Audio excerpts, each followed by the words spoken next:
रात्र 9वी. मोरी गाय. बारकू आला की नाही आज त्याला मी दुपारी रागे भरलो होतो. एका गाईला तो मारीत होता. गाय दुसऱ्याची असली तरी ती देवता आहे. जा रे बारकूला त्याच्या घरून आण, श्याम म्हणाला. तो बाहेर बसला आहे ऐकत. आत यायला लाज वाटते, शिवा म्हणाला. श्याम उठला व बाहेर आला. त्याने बारकूचा हात धरला. बारकू ओशाळला होता. तो हातातून निसटून जाण्यासाठी धडपडत होता. श्याम त्याला म्हणाला, बारकू, तू मला आवडतोस म्हणून तुला रागे भरलो. माझा इतका का राग आला तुला? मी तुझ्या भावासारखाच आहे. चल, आज मी आमच्या मोऱ्या गाईची गोष्ट सांगणार आहे. श्यामच्या प्रेमळ शब्दांनी बारकू प्रार्थनागृहात आला. श्यामच्या गोष्टीची सारेजण वाट पाहत होती. श्यामने सुरुवात केली. आमच्या घरी एक मोरी गाय होती. ती अजून माझ्या डोळ्यासमोर आहे. अशी गाय आपल्या साऱ्या गावाला नाही असे लोक म्हणत असत. खरोखर दृष्ट पडण्यासारखी ती होती. कशी उंच थोराट होती. गंभीर व शांत दिसे. आमच्या वडिलांचा 5 शेरांचा लोटा होता. तो भरून ती दूध देई. तिची कास भरदार असे. तिची नीट काळजी घेण्यात येत असे. माझी आई सकाळी उठली म्हणजे गोठ्यात जायची. मोऱ्या गाईला आपल्या हाताने चारा घालायची. मग तिच्या कपाळाला कुंकू लावी व तिची शेपटी आपल्या तोंडावरून फिरवी. गाय म्हणजे देवता. गाईला ही थोरवी बायकांनी दिली आहे. परंतु आज खरी गोपूजा राहिली नाही. तोंड देखील गोपूजा आहे. देखल्या देवा दंडवत असा प्रकार आहे. पूर्वी दुसऱ्याची गाय आपल्या अंगणात आली तर तिला काठी मारून हाकलीत नसत. तिला भाकरी वगैरे देत, मुठभर चारा देत.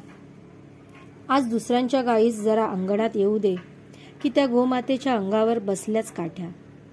दुसऱ्याची गाय दूर राहिली. स्वतःच्या घरच्या गायीलाही पोटभर वैरण वेळेवर पाणी मिळत नाही. रानात गावात जे मिळेल ते तिने खावे. कोठे घाणेरडे पाणी प्यावे.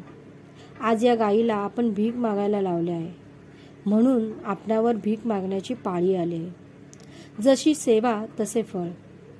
गायीची सेवा जितकी करू तितके सुख व सौभाग्य येईल. माझी आई मधून मधून गोठ्यात जायची. तांदूळ धुतलेले पाणी गंगाळात भरून तिला पाजायची. त्याला धुवण म्हणतात. हे थंड व पौष्टिक असते. दुपारी जेवायचे वेळेस एक देवळातील गुरुवाचा नैवेद्य व एक गायीसाठी असे 2 नैवेद्य मांडण्यात येत असत. देवळातील नैवेद्य गुरव घेऊन येई व गायीला नेऊन देण्यात येई. त्याला गोग्रास म्हणतात. आई आपल्या हाताने हा गोग्रास गायीला नेऊन देत असे. या मोऱ्या गायीचे आईवर फार प्रेम होते. प्रेम करावे व कुरवळून घ्यावे. प्रेम दिल्याने दुणावते. आईला ती चाटायची. तिच्या मानेखालची पोळी आई खाजवी. तशी मोरी गाय आपली मान वर करी. आईचा शब्द ऐकताच मोरी गाय हमरत असे. मोऱ्या गायीचे दूध आईच काढीत असे. मोरी गाय दुसऱ्या कोणाला काढू देत नसे. ज्याने द्यावे त्याने घ्यावे असा जणू तिचा निश्चय होता. दुसरे कोणी जर तिच्या कासेखाली बसले तर ती त्यास हुंगून पाही. गंधेन गावाहा पच्चंती. गायी वासाने ओळखतात. तिच्या कासेला हात लागताच हा हात कोणाचा हे तिला कळत असे. आईशिवाय दुसरा कोणी बसताच ती लात मारी. ती गाय सत्ववती होती, सत्यवती होती, अभिमानी होती. प्रेम न करणाऱ्याला ती लात मारी. पाप्या, माझ्या कासेला तू हात लावू नकोस. माझ्या कासेला हात लावण्यासाठी माझा प्रेमळ वस्य होऊन ये असं जणू ती सांगत असे. ती मोरी गाय भाग्यवान होती असे आम्ही समजत असो. जणू आमच्या घराची ती शोभाच होती. आमच्या घरची देवता होती. आमच्या घरातील प्रेम व पावित्र्य, स्नेह व सौंदर्य याची जणू ती मूर्तीच होती. परंतु पायलाग म्हणून भयंकर रोग आला. या रोगाने कोकणात फार ढोरे मरतात. पटापट पाय आपटून गुरे मरतात.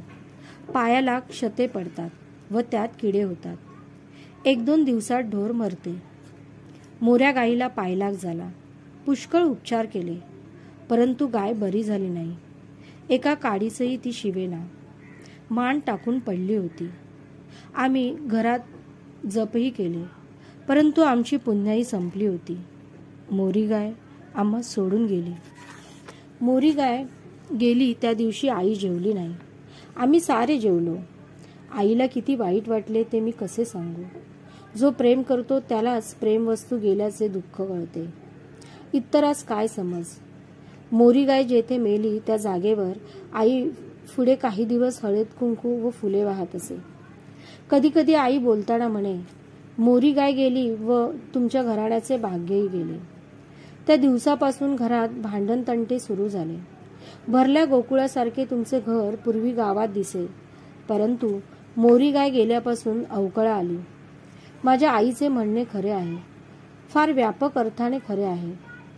ज्या दिवसापासून भारत मातेची मोरी गाय गेली त्या दिवसापासून गायीला भारतीय लोकांनी दूर केले, तिची हेळसांड केली. त्या दिवसापासून दुःख, रोग, दारिद्र्य, दैन्य, दुष्काळ ही अधिकाधिक येऊ लागली. चरखा व गाय या भारतातील भाग्याचे दोन आराध्य देवता, आधार देवता. या दोन देवतांची पूजा पुनरपी जोपर्यंत सुरू होणार नाही तोपर्यंत तरणोपाय नाही. गाय रस्त्यात दिसली म्हणजे तिला उजवी घालून तिला नमस्कार करणे म्हणजे गोपूजा नव्हे.